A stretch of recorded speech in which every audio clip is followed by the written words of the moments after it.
Unfortunately, it's not all that uncommon in our line of work to hear people say, I know that God is forgiving and can and will forgive me, and to use that as a justification for going ahead and having an abortion. So the question before us is, does actually the understanding that God is forgiving lead to more abortion? And what's twisted with this logic of cheapening God's grace?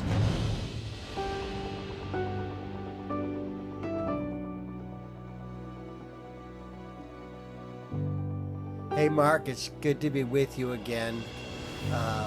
Let me tell you a story. A phone call I got many years ago, but it was so startling to me I've never forgotten about it.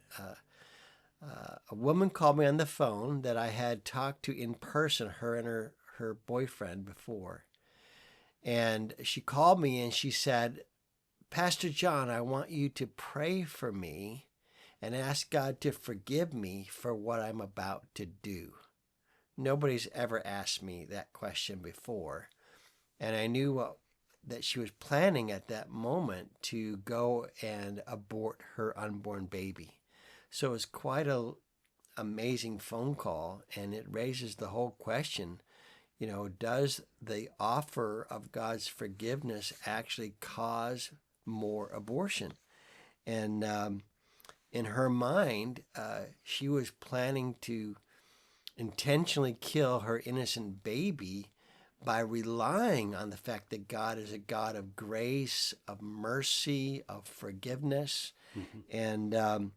And since the Bible affirms those things, being the quality of God, it seemed like an iron-tight logic in her own mind, and created quite a conundrum.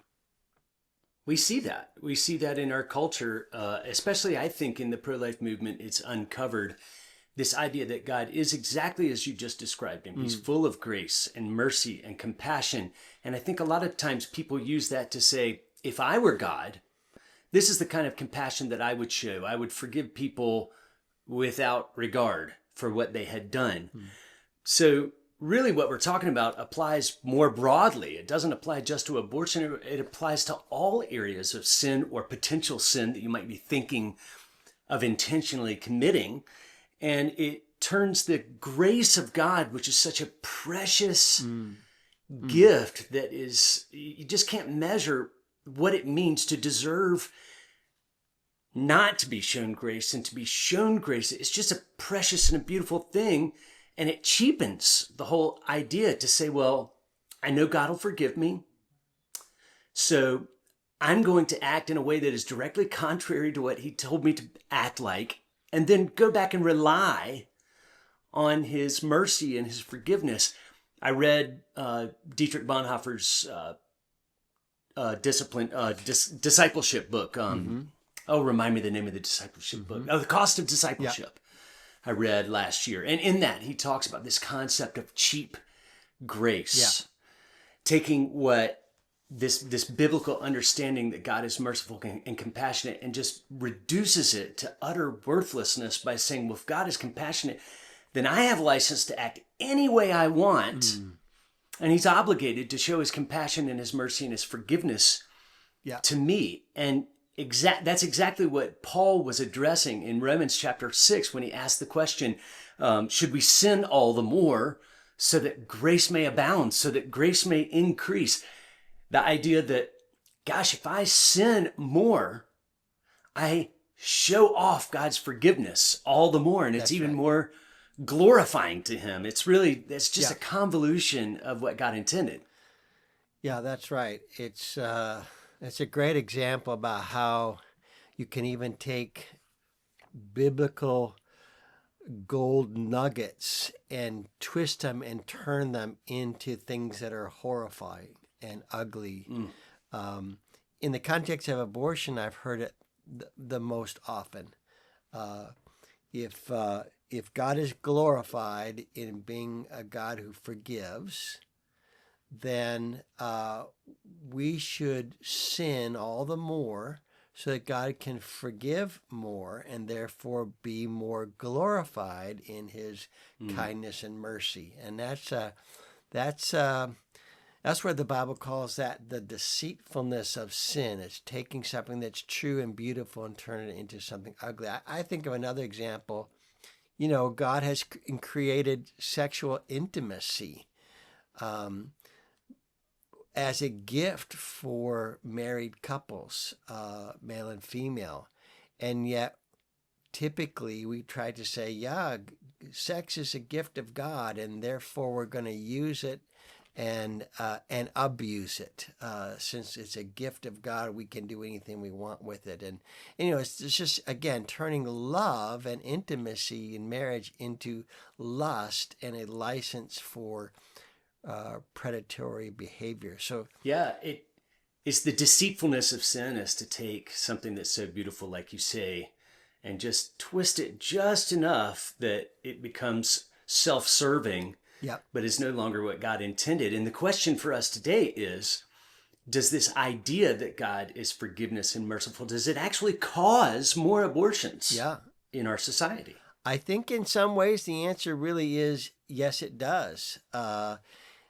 In the same way that rescuing mothers who are in a pregnancy crisis can lead to more fatherlessness, which is a secondary problem. But the answer can't be, well, then let's help her kill her baby. But the logic here, the way we talk about forgiveness, if it's not biblically defined and informed, is going to turn into a license that justifies the killing of babies. I think for those of us who work in the pregnancy help world, in pregnancy centers all over the world, we're faced with this all the time. Someone will say, well, I know God will forgive me, as they plan to abort their baby. And then immediately the person who's the counselor is sort of stuck, because on one hand, they don't want to say, yes, God is forgiving, and actually encourage them to intentionally destroy their innocent unborn baby. On the other hand, they don't want to deny that God is a God of grace who can forgive, but he's not obligated to forgive, and he doesn't forgive everyone. And those are the parts of the story that is missing. But most everyday people have not really thought this through very well, so they get stymied right there. Well, the church doesn't talk about it much. I think that people they get stymied so easily because the North American church typically tries to avoid these issues of the fact that it's uncomfortable to say that there are times when God does not forgive. There are times when God does not have mercy just on everybody, just because his nature is merciful does not obligate him to have mercy. And we see this in our movement. People start with what they feel like is a compassionate place to end up. In other words, this woman is poor, and so she shouldn't be forced to pay to raise a child. And that comes from a place of compassion within me for this woman. And God is surely more compassionate than I am. So surely he wants for her to have an abortion even more than I do. Yeah, that is the conundrum that we're kind of wrestling with today. So that's the knot, that's the kink in our rope, so to speak. So now let's talk a little bit about how you get the kink out of that rope. What we need to talk about, what does the Bible mean when it says that God is gracious and forgiving, and qualify it and give the biblical content to it. And let's just take a break here for a minute, and then we're going to come back and try to get the kink out of that rope. Okay, Mark? Very good. The U.S. accounts for only 3% of the abortions that happen in our world each year, leaving 97% of the crisis before us as a world missions challenge. Would you join us in serving where the need is greatest? PassionLife, rescuing the most vulnerable where abortion is most concentrated. So we've defined and illustrated this problem of cheap grace, Mark. Give us now sort of the biblical answer to this problem. Well, we talked before about the fact that in Romans chapter 6, Paul raises this very question, and he raises it almost facetiously. He asks the question, shall we sin all the more so that grace should abound all the more. But then he goes back and he answers that very question viscerally. His answer is, may it never be, which is Paul's way of saying, get this wretched idea out of your mind. No way should we think this way. Absolutely turn away from that type of thought and remember that God's grace is there as a means of forgiveness, but it should never be abused or twisted into license to sin or license to do exactly what God has told us not to do. So Paul goes on in the chapter to describe the fact that the very act of God's forgiveness and extending us grace is the liberating thing that makes us turn from sin and desire in our hearts out of a heart of thanksgiving to live a life that pleases him.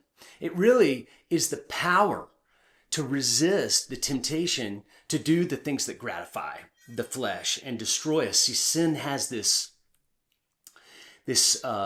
slave master type of control over us. And it would be cruel. It would be cruel for God to forgive us, but then leave us just kind of hanging out there underneath this controlling power of sin. The grace of God that forgives us, the very grace that God uses to forgive us, gives us this new heart, this new compassion, this new desire and hunger and thirst for righteousness. It doesn't come all at once. It doesn't come overnight, but it changes us.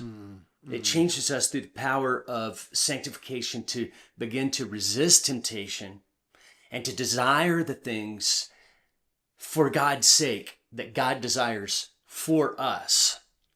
Okay. That's the true salvation Okay. that grace leads us to. So just to summarize, what I hear you saying is that as long as I'm thinking about the forgiveness of God or the grace of God as a permission opportunity to sin, I'm missing the entire point, which is it's the grace of God that's actually there to help me deliver me from the power of sin rather than to use it or to enjoy it at all, reject it. The grace of God, when applied correctly, when we apply it in our own hearts and minds correctly, leads to a turning away from ungodliness. In fact, this is the way Titus chapter 2 puts it. Paul writes, "For the grace of God has appeared, training us to renounce ungodliness and worldly passions and to live self-controlled, upright, and godly lives in the present age, waiting for our blessed hope, the appearing of the glory of our great God and Savior Jesus Christ, who gave himself for us to redeem us from all lawlessness and to purify for himself a people for his own possession who are what? Zealous for good works." Yeah.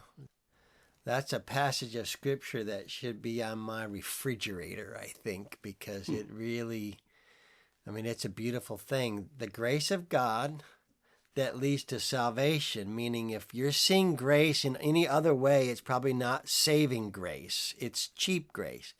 But the grace of God that leads to salvation is a grace that teaches me to say no to my own temptations. I'm going to continue to feel those temptations as a Christian, unfortunately, but the power to say no and resist them is now available to me as part of God's saving grace. That's a beautiful thing right there. It's a beautiful thing, and it applies obviously directly to the question that we've asked ourselves when it comes to abortion. I've heard people jokingly say there are a few common exceptions that people carve out in their mind. Even sometimes Christians carve out in their mind these exceptions. And some of those exceptions include the life of the mother, which is not something that we should be making exceptions for, or the health of the baby, or the poverty situation. But one of the common exceptions we hear people jokingly say is, and if it happens to me. I'm totally pro-life. But if I get pregnant and don't mean to, well, then that's an exception that I will make in my pro-life thinking, and I'll have an abortion because I'll have to. Right. Of course, people don't think about that ahead of time. They don't premeditate that. But then they find themselves in a situation and they say, well, That's an exception. Yeah. I didn't mean to be in this position. Yeah. Yeah, and just to clarify what you said there, I don't want people to misunderstand about the life of the mother. It's not that we're saying that even in the case that the mother's going to die, that we don't believe in abortion. What we're saying is that abortion is never the answer to a mother who is facing a life-threatening event. She shouldn't be treated. Exactly. Even an ectopic pregnancy to save the life of the mother is not an abortion, because abortion is defined as the intentional killing of an innocent human being. And even though the baby's going to die, the goal there is not to intend to kill the child. It comes as a consequence. So just to clarify that, so there's no misunderstanding there. No, you're right. What That's we're trying right. to say. When I was a teenager, I started to shoplift things like candy bars and other, little things like that. Okay, but it was the beginning of my career as a thief, you might say. And once you do it, you try it again, and then you start getting better at it, and you start to move up from a bubble gum to a candy bar to a hat you want, or something like that, And it was a temptation that common to most kids at that age. And then I came to experience God's forgiveness. I heard the gospel that Christ died on the cross for my sins, and that was offering me a new life, beginning with forgiveness. So forgiveness isn't the end point; it's the entry point to a whole new life with God. And after I gave my life to Christ, obviously I started never even to try to steal a candy bar out of a store again. And I started to earn money through paper route and other types of things. And then I started actually having a heart to give to people who were in need. And that is the kind of the arc of real salvation. Is it begins with forgiveness. It changes our life, and it leads to good works, as you mentioned in that other passage. I went from a thief to a donor in a very short period of time because of the grace of God that was at work in my life. And I think that is, again, it's just my small testimony of how I started to see and understand the true grace of God as opposed to a cheap grace version of the same thing. It's a beautiful thought. And it's a beautiful thought to think that only the power of the gospel, as you say, can turn a common thief or a petty thief into a philanthropist who desires to do good things for other people. So, John, to bring it kind of full circle, I got to go back and ask you about this woman. You mentioned her toward the beginning today, that she called you and said, please pray to God that he will forgive me for what it is I'm about to do. How did you respond? What was your response in that situation? By God's grace, I think I responded pretty well. The first thing that I said to her was, no, I won't do that. And I said it in a very sharp way, almost like what you were just referring to with Paul when he says, may it never be. It's like there's got to be, no, I won't do that. Pick up some milk on the way to the store. No, I won't do that. It's not that. It's no, I'm not going to do that. Never in my wildest dreams would I conspire against your unborn child that way by asking God for forgiveness for what you're about to do. So I kind of registered and conspire, and really it's you would be complicit in conspiring against God's grace. That's right. It would be an affront to God for you to do that for her. So that's the first thing I did, is I said no in the strongest terms possible. The second thing I tried to do is to help her recognize that her question was perverted in a way that she would feel the perversion of it, the offense of it. So I gave her an illustration. I said it would be like somebody asking me as a father for permission or license to assault my daughter. As a loving father, I would be horrendously offended by anybody who would look to me as a gracious and kind man and then use that as a way to violate my own daughter. So I gave her the illustration to show that no, a loving God would be angry that he should even be asked such a question. So that was the second thing. May it never be. Yeah, that's the second thing I said to her. The third thing I said to her then was to help her recognize that the real issue she was struggling with is, can she trust God? You know, if you can trust God for forgiveness after doing something evil, then you should be able to trust God for your daily bread for doing something that's normal, which is having a baby. And it just seems to me that this is the way the devil works. He basically will twist and turn every biblical truth to his own purposes. So in the context of abortion, it goes like this. God understands. This was a mistake. Everybody makes mistakes. Everybody's allowed to make at least one mistake. God's going to forgive you for this. It's okay for you to go in there and intentionally destroy your baby, or he might say to abort your pregnancy and deny the baby. And basically you feel this demonic temptation to draw in to destruction with the promise of God's mercy and grace. But the moment you walk out of an abortion clinic, by the testimony of many, is that then Satan changes his tactics and he begins to beat you to death with what you did. You did it. God could never forgive you. You know, if anybody finds out, they'll never think of you as a good person again. And so I used to tell my kids, you know, following the Lord is difficult, but following the devil is even harder because he beats his own children. You know, and this is an example where he draws us in with this false idea of cheap grace, and then he beats us to death with guilt for the rest of our life and tries to alienate us from the grace of God from that point on. So I was trying to explain that to this woman here, is if you can trust God for forgiveness, which is a hard thing to do when we see our real guilt, then you can trust God for your daily bread. So what trusting God looks like right at this moment is not asking for God to forgive you for what you're about to do, but rather asking God to show you how he's going to provide for this little child that he's now given you as a gift of his kindness.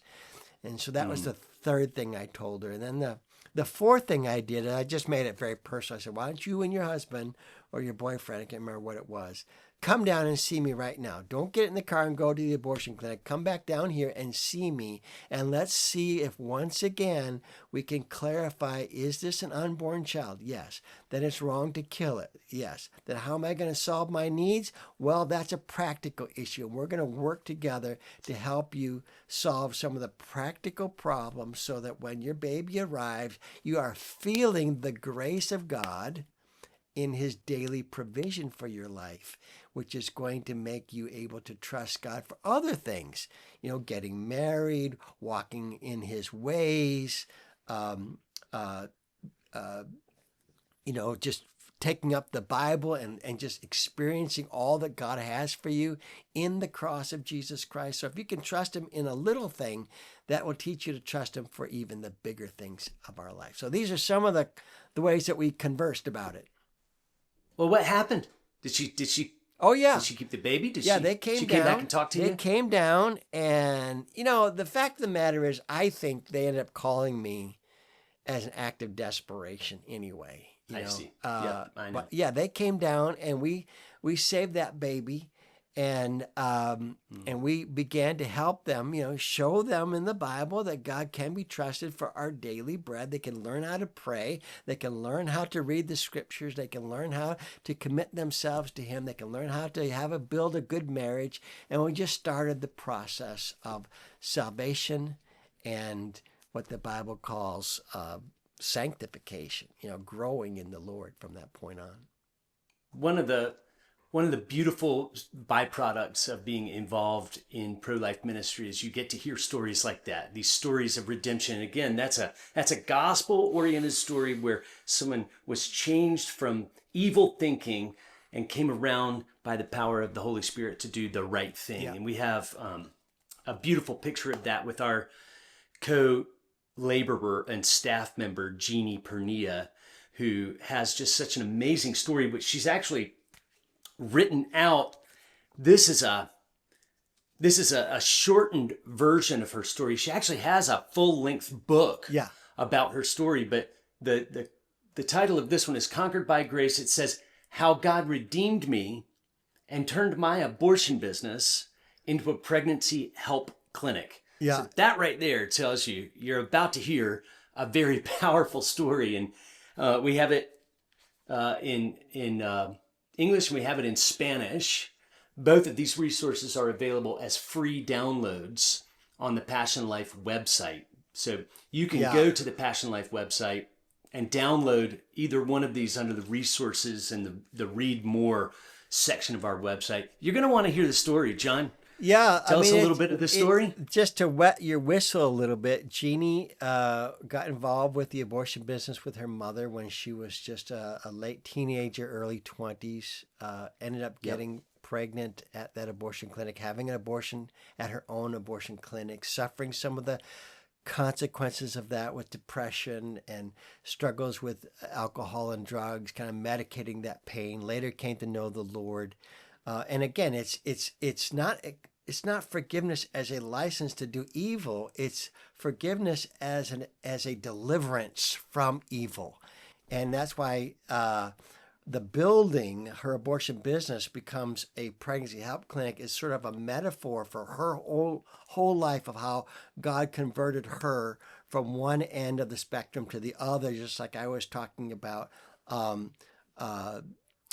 stealing and then becoming a donor for different kingdom things, the full arc of God. So Jeannie goes around the world today just sharing her testimony. People start weeping and they say, if God can do that for you, that's grace. I want that grace. And they begin to weep and they begin to hear about the grace of God as genuine forgiveness and liberating power. It's a good story. It's a good story. And it's a story of what happens when grace and forgiveness and mercy are correctly applied, or when we allow it to affect us and have the effect on it that God designed for it to have. Going back to that Titus 2 passage, it says, For the grace of God has appeared, bringing salvation for all people, training us to renounce ungodliness. It's a tutor. The mercy and the grace of God trains us not to think we can take advantage of what God's free gifts benefit, how they benefit us, but they train us to desire all that is best, both for us and for God's reputation and for His honor and His glory. It trains us to prioritize grace as a means of being changed into the likeness and the image of His Son, Jesus Christ. God be the glory.